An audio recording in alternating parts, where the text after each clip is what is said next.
Esto es una historia muy importante. Esto es cultura general, chicos. Esto es cultura general. Esto en cualquier momento se pueden preguntar a ustedes. Ustedes deben saber contestar qué sucedió en la Primera y qué sucedió en la Segunda Guerra Mundial, ¿ok? Vamos a ver que primero, no, el video no, vamos a ver primero el PowerPoint que tengo aquí, ¿ok? That talks about the World War One, World War One and World War Two. Today we're going to talk about World War One and tomorrow about World War Two. Okay, so World War One, let's begin. So it says, in the summer of 1914, war broke out in Europe.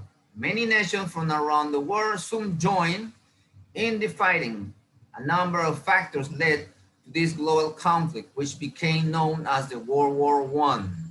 By the 1900s, nationalism had created rivalries throughout Europe. People were willing to go to war to prove the superiority of their nations. Imperialism added to Europeans' problems. As you may recall, industrial nations compete firstly for colonies. Aquí vemos cómo los países, ciertos países tenían ya sus colonias. La mayoría fue en Europa, en la India y en el Medio Oriente por acá. ¿Ya? Another underlying cause of World War I was militarism. In the mid-1800s, Ottoman Bismarck united the powerful Prussia army into United Germany. The rising nationalism, tense rivalries, and militarism caused European nations to fear each other. They began to make new alliances to protect themselves. Now, sparkle for the war. Aquí está.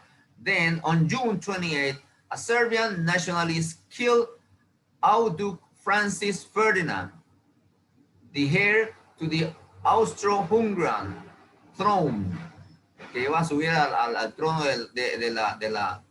del imperio, ese es, ¿cómo es que se llama? Austro-Hungarian throne. Austrohúngaro, imperio austrohúngaro. Austrohúngaro, sí, eso mismo, thank you. To his wife and his wife, lo mataron a él y a su esposa lo mataron, dice, fue un atentado. Seeking revenge, buscando revancha. Austria-Hungary declared war to Serbia, entonces a Serbia.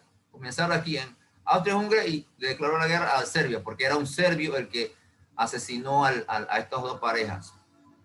¿Ya? Entonces ahí se dividió, Europa se dividió en dos. The Triple Entente, que eran Great Britain, France and Russia, y del otro la alianza era Triple Alliance, que era Germany, Austria-Hungary and Italy. Y ahí comenzó el conflicto. The Allies' victories. The United States had vowed to stay neutral in the war. That changed when German submarines began to sink ships headed to Britain. The United States warned Germany not to attack unarmed ships. Germany ignored this warning, angering Americans.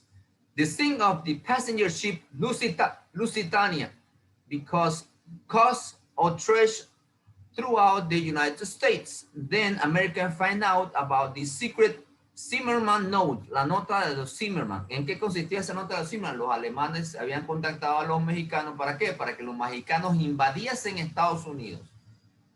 Entonces eso no le gustó a los norteamericanos. Y eso también, esos dos detonantes provocó que Estados Unidos entonces tomara parte en la Primera Guerra Mundial. Aquí vemos el hundimiento del barco el Lusitania, donde murieron 1.195 personas, incluyendo 128 norteamericanos.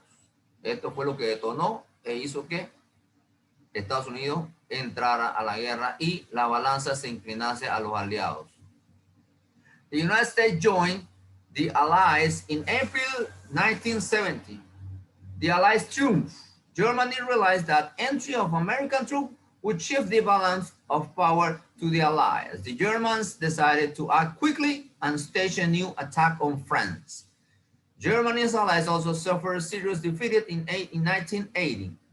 By November, Central Power had collapsed. The war was finally over. After a year, they finished an enormous loss of life. Aquí vemos una lista de las cantidades de soldados que murieron en la guerra. Los alemanes murieron 1 millón. Los austrohúngaros también murieron más de 1 millón. El Imperio Otomano 329.000, un cuarto de millón. Total, 3 millones. Mientras que en los aliados, los rusos 1 millón, los franceses 1 millón, casi 1 millón los ingleses, Italia y United States, no el cuarto, pero fueron 5 millones del lado de los aliados.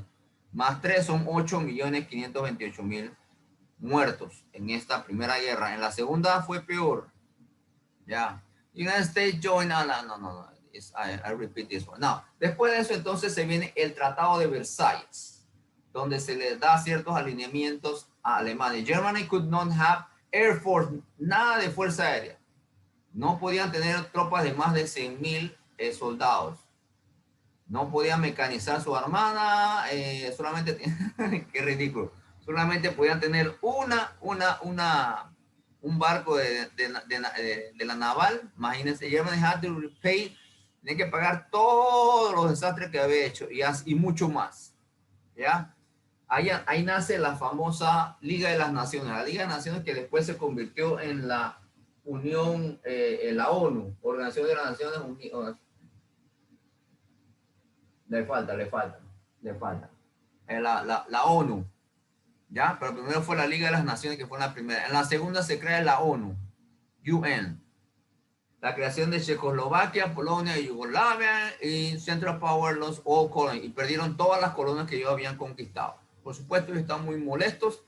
En ese mismo momento se estaba llevando la Revolución Rusa, donde este señor, Vladimir Lenin, he became the leader, and they created the first state, communism states, and they call it the USSR, the USSR, la Unión de Soviet Socialistas, las Repúblicas Sociales Socialistas, el primer estado comunista, liderado por este señor Lenin, que era bolchevique, era como quien dice un partido político en aquel entonces, ¿ya? Muy bien, aquí vamos a parar, aquí vamos a entrar a la Segunda Guerra Mundial, que fue cuando invadió Alemania, bombardeó a Polonia. Y ahí comenzó la revancha de los alemanes por consecuencia del tratado de Versalles, tratado de Versalles. Muy bien, now, veamos, o ilustremos todo esto con un par de videos referentes a estos temas, chicos. Over 17 million people were killed in the First World War, and the impact it had on the old empires and the politics of the world was enormous. But what were the causes of World War I, and how did it start? The immediate cause for World War I was the assassination of Archduke Franz Ferdinand of Austria and his pregnant wife Sophie. Archduke Franz Ferdinand was the nephew of Emperor Franz Joseph and heir to the throne of Austria and Hungary.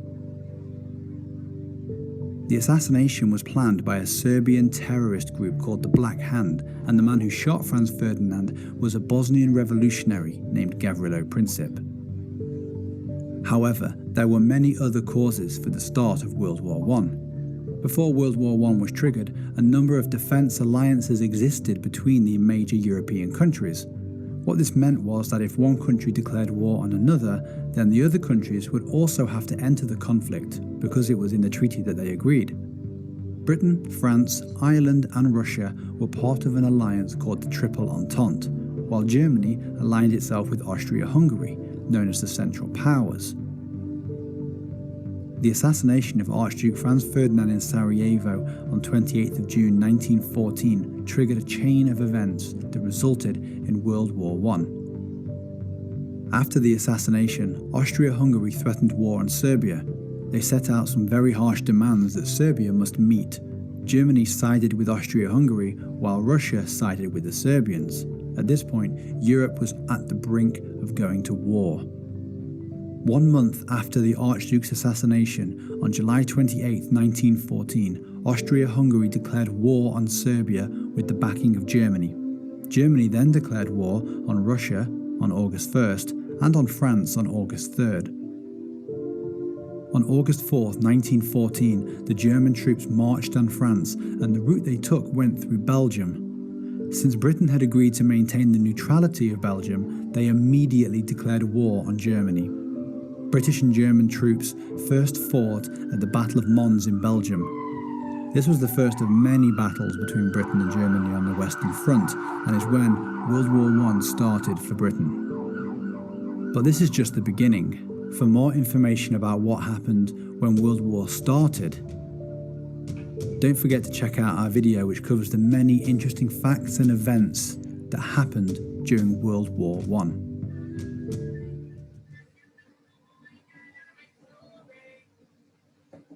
Okay, now let's watch a video that talks about the Treaty of Versailles.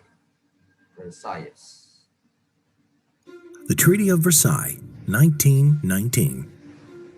World War I officially came to an end with the signing of the Treaty of Versailles on June 28, 1919. 32 countries had come together in Paris in January 1919 to hold a conference which would make peace after the First World War. It would be dominated by the Big Three: David Lloyd George representing Britain, George Clemenceau representing France, and Woodrow Wilson representing the USA. Germany was not invited. The Big Three wanted different things for Germany and disagreed on how harshly they were to be punished, reflecting how their countries were treated in the war. They had to negotiate with each other until there was a compromise. This was difficult because Wilson was opposed to harsh punishment for Germany. The USA had not been involved in the war as long as Britain and France and had not received as much damage. He wanted to prevent another world war by creating the League of Nations based on his 14 points, to ensure Germany would not be destroyed and that Germany shouldn't be blamed for the war. Clemenceau's aims were the harshest of the three, representing the damage Germany had done to France's land and people and its threatening proximity. He wanted revenge and to punish Germany, to return Alsace-Lorraine to France, an independent Rhineland, no League of Nations, Germany to pay huge reparations for the damage and losses caused, the disbandment of the German army so that Germany would never be strong enough to attack France again. Lloyd George was an in-between. This reflected Britain, which had little land damage but high war losses. He wanted a punishment that would be tough enough to please those who wanted to make Germany pay, but would leave Germany strong enough to still trade. Land for Britain's empire, to safeguard Britain's naval supremacy. When the Treaty of Versailles was ready, Germany was shown the document, but there was no negotiation. Their rebuttal ignored. On 28 June 1919, the delegates met at the Hall of Mirrors in the Palace of Versailles near Paris and forced 2 German representatives to sign it. See Part 2 to learn what the terms of the Treaty of Versailles were and the devastating effects it would have for the future of Germany. Watch our... Okay, guys, we don't have time to watch the second part, so I invite you. Over here, I have a series of videos that talks about... Over here, I have the second part. Tomorrow, maybe we'll watch this video about the Second War and what happened after the Second War, and also with the Chinese involved. They were involved in the Second World War. Okay, so let's stop right here, and then we'll continue tomorrow, and we conclude this chapter in the history that talks about the World War I and World War II. Okay, guys, do you have any question? Remember, you need to complete the vocabulary of these 2 chapters. Vocabularies and assessment questions that are ready. Are we clear, guys? Yes, teacher. Okay, remember, chicos, yo se lo voy a pedir eventualmente, así que por favor vayan haciéndolo. It has to be written in your notebook. Okay? Okay, guys. Then see you tomorrow to conclude this chapter. Okay, bye-bye. Have a nice day. Bye. Hasta mañana, profe. Bye. No